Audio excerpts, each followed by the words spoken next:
A paz, irmãos, tudo bem? Estou aqui para dizer que estou com saudade.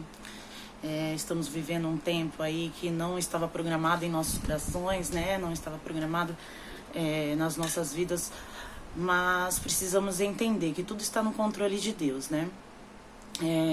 Eu queria partilhar com vocês, irmãos, que Deus tem falado esses dias ao meu coração. Eu tenho pensado muito nesses últimos dias, esses tempos, essas 2 últimas semanas.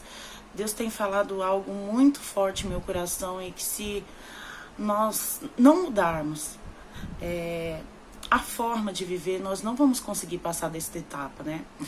E eu não estou dizendo de uma forma pessoal só, eu estou falando como uma igreja, uma forma de igreja, de povo de Deus, né? E Deus tem ministrado muito esses dias no meu coração sobre o amor. E eu tenho pensado, porque temos vivido sim um tempo difícil, um tempo em que as circunstâncias têm feito nos separar, mas também nos unir de outra forma. Eu queria dividir com vocês aquilo que o Senhor falou ao meu coração. Queria que você tirasse esse tempinho, queria que você lesse comigo algumas passagens da Bíblia e que você pudesse refletir aquilo que o Senhor quer falar com você também. Eu tenho certeza que Deus vai falar ao seu coração da mesma forma que o Senhor falou no meu coração. Eu queria compartilhar com vocês de uma palavra que está em Deuteronômio 6, 5, 4. Ouve, Israel, o Senhor nosso Deus é o único Senhor. Amará, pois, o Senhor teu Deus de todo o teu coração, e de toda a tua alma, e de toda a tua força. Esta palavra que hoje te ordeno estará no teu coração. E eu comecei a meditar nesta palavra, que foi, Deus falava ali com o povo de Israel, e ali também em tempo que Moisés subiu ao monte, e eu separei esse versículo de uma forma assim que eu comecei a meditar a forma, porque muitas vezes as pessoas trazem que aquele Deus daquela época, que Deus daquela época era um Deus carrasco, um Deus que não demonstrava assim um amor, que era todo na justiça, assim, tudo muito a ferro e fogo. E eu achei esta palavra e eu fiquei pensando um ato de amor que Deus teve com aquele povo naquele momento, né? Que eles saíram do Egito e Moisés subiu ao monte e teve aquele tempo ali que Deus deu os mandamentos ali para eles. E aí Deus manda falar porque aquele povo de Israel, que naquele momento eles às vezes ficavam reclamando, né? Que está em Êxodo 19:4. Diz assim: vocês viram o que eu fiz ao Egito, e como transportei sobre asas de águias e os trouxe para junto de mim. Agora, se me obedecerem fielmente e guardarem a minha aliança, vocês serão o meu tesouro pessoal dentre todas as nações, embora toda a terra seja minha. E aí eu comecei a ver também, nesse versículo, nós sabemos que quando Jesus veio, o povo de Israel ali rejeitou, né? Jesus, e nós somos enxertados através das atitudes deles ali, né? E eu comecei a pensar nessas palavras, e eu comecei a meditar ali.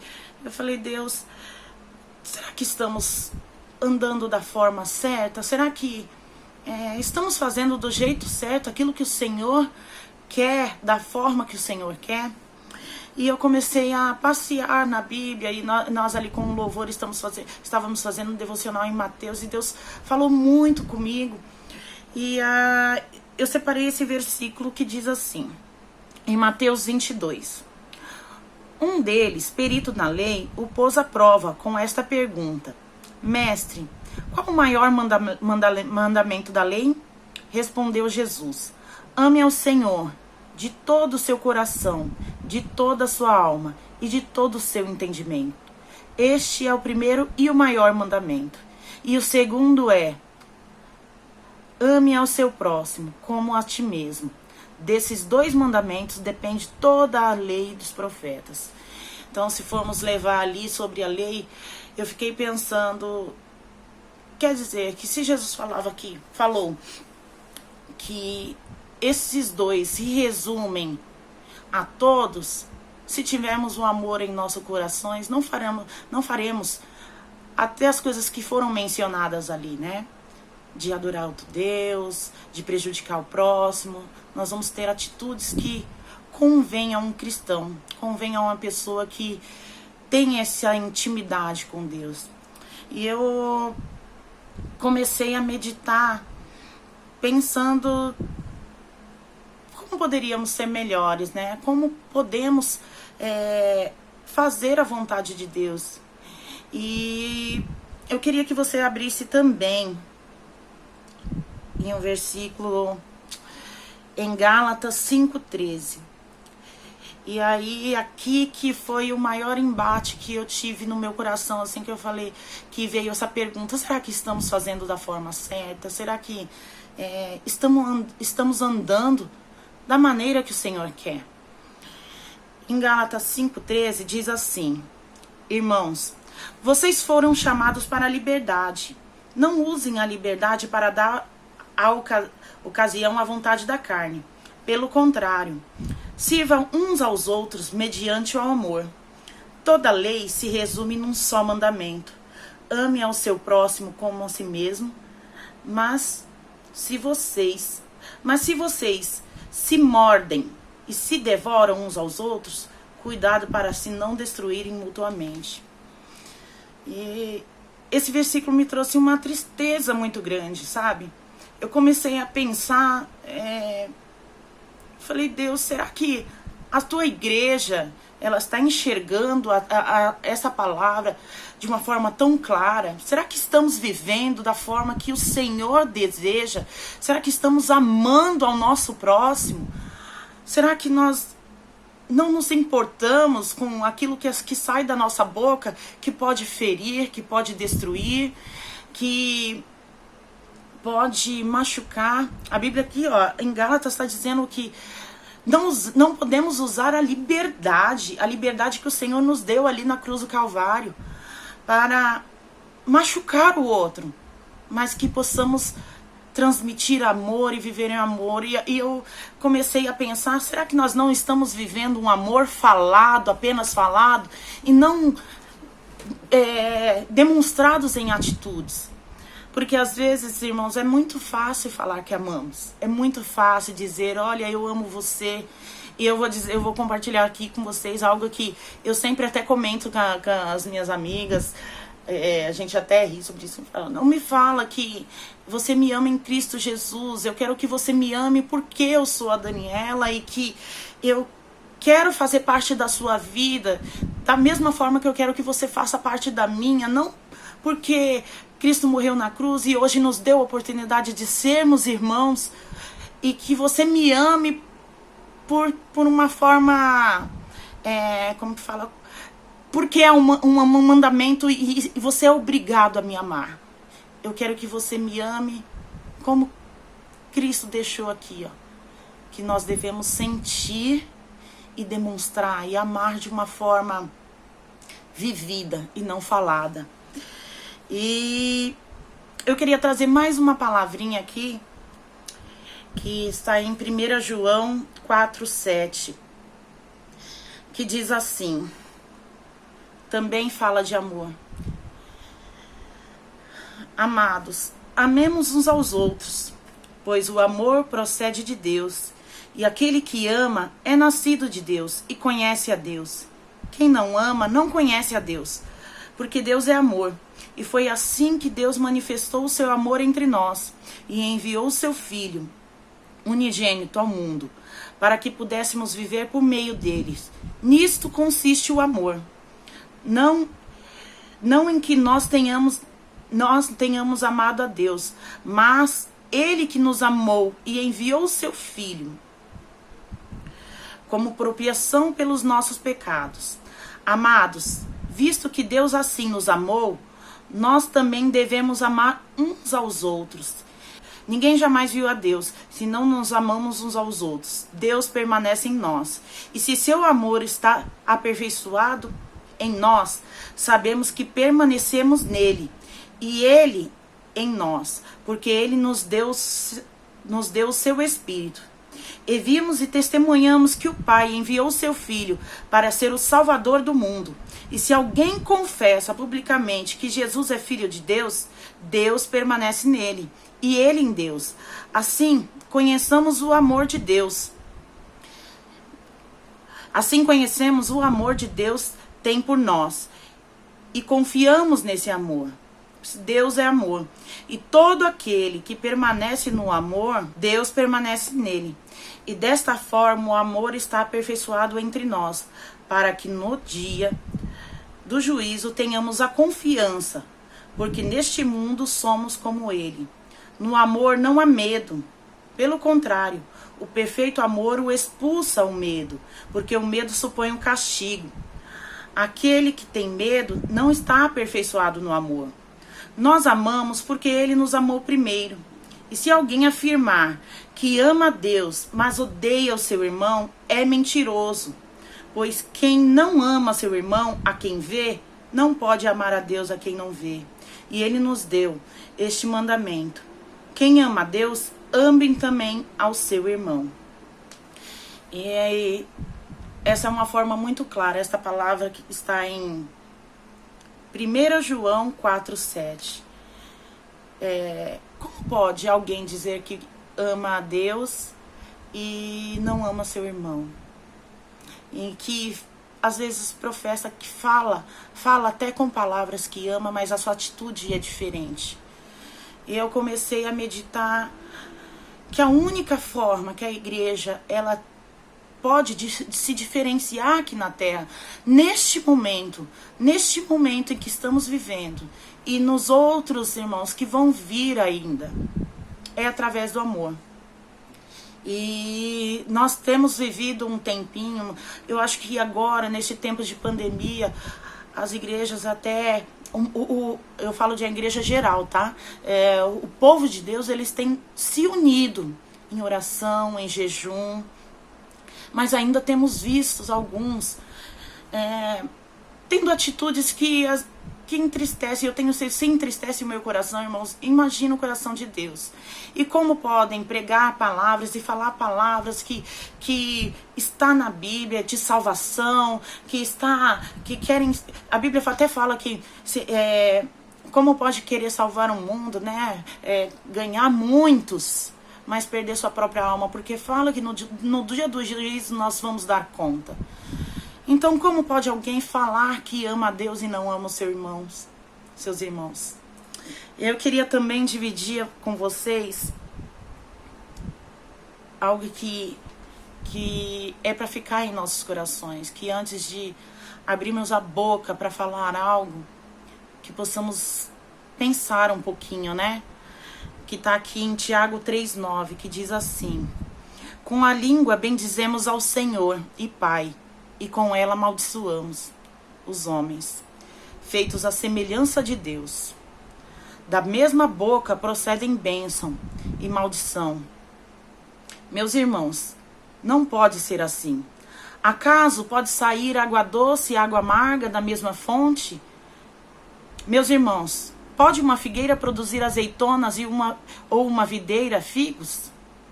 Da mesma forma, uma fonte de água salgada não pode produzir água doce. Chega a me perder o fôlego de pensar nessa palavra, né? Isso aqui diz muito sobre atitudes.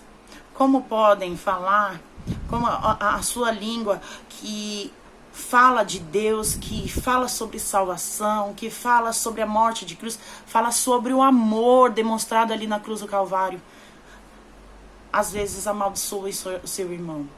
Às vezes a sua atitude machuca o seu irmão.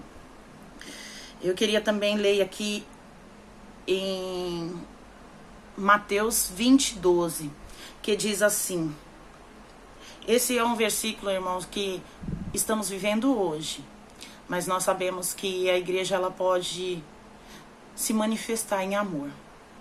Que diz assim: Devido ao aumento da maldade, o amor de muitos se esfriará, mas aquele que perseverar até o fim será salvo.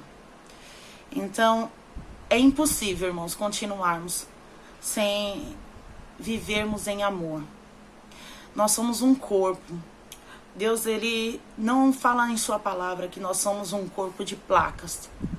Nós somos um corpo dividido. Até porque nós sabemos que quando a igreja está dividida, ela não consegue vencer. E todo o corpo ele tem uma função. Que possamos entender a nossa função. Primeiramente procurar o que o Senhor quer de nós. Primeiramente é transmitir o amor para este mundo, que nós podemos vencer através dele. Mas segundo, se nós não estivermos unidos em uma só fé, que a nossa boca venha bendizer, louvar a Deus, mas também abençoar os nossos irmãos com a nossa boca e com as nossas atitudes. Nós não vamos conseguir passar para este mundo por que nós estamos aqui. Eu queria fechar este vídeo com um capítulo que ele é muito falado até em músicas seculares. Até muitos do mundo falam essa palavra. Mas ela transmite para nós que de nada adianta se não houver amor. Você pode fazer qualquer coisa. Você pode profetizar. Você pode ter a melhor função na igreja. Você pode ser o melhor pastor em que tenha as funções ali, suas habilidades assim afloradas. Mas se você não tiver amor, de nada vai valer. Essa palavra está em 1 Coríntios 13, que diz assim, do 1 ao 13. Ainda que eu fale a língua dos homens e dos anjos, se não tiver amor, serei como um sino que ressoa ou como um prato que retine.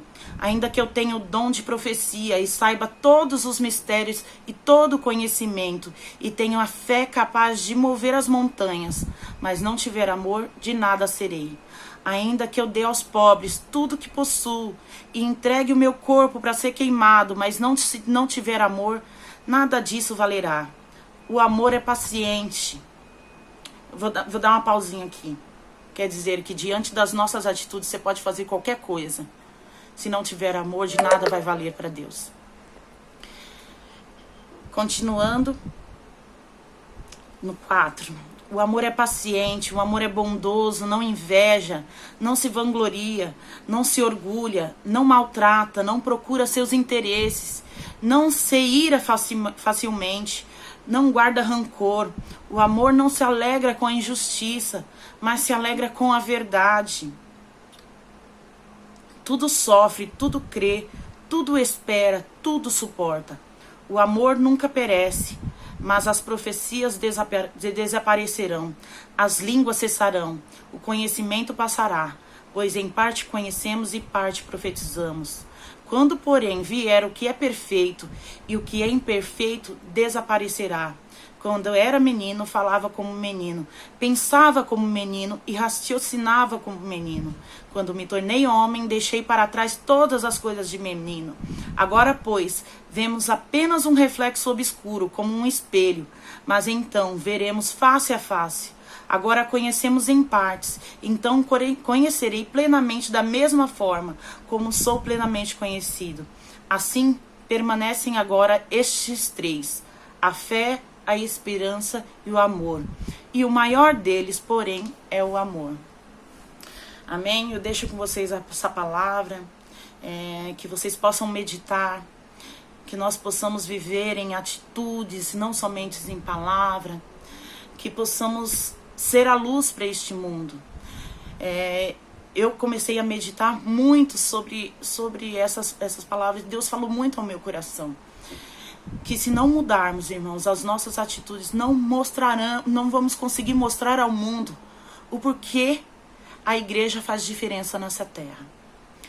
Então, que você possa meditar, que o Espírito Santo fale melhor ao seu coração, que possamos nos unir em fé, em amor, que possamos vencer em amor, que possamos entender que a dor do outro seja a minha também, mas que a vitória do outro também eu venha assim se alegrar como se fosse a minha. Amém? Que o Espírito Santo fale com você e que nós venhamos conseguir vencer esta fase, unidos como um corpo. Amém? Que Deus abençoe, fiquem na paz, amo vocês, que vocês tenham um resto de dia abençoado e que o Espírito Santo fique em todo o tempo. Que continuamos, irmãos, em fé, em amor e que possamos continuar jejuando, orando, para que juntos nós venhamos nos alegrar brevemente, amém? Deus abençoe e fique na paz.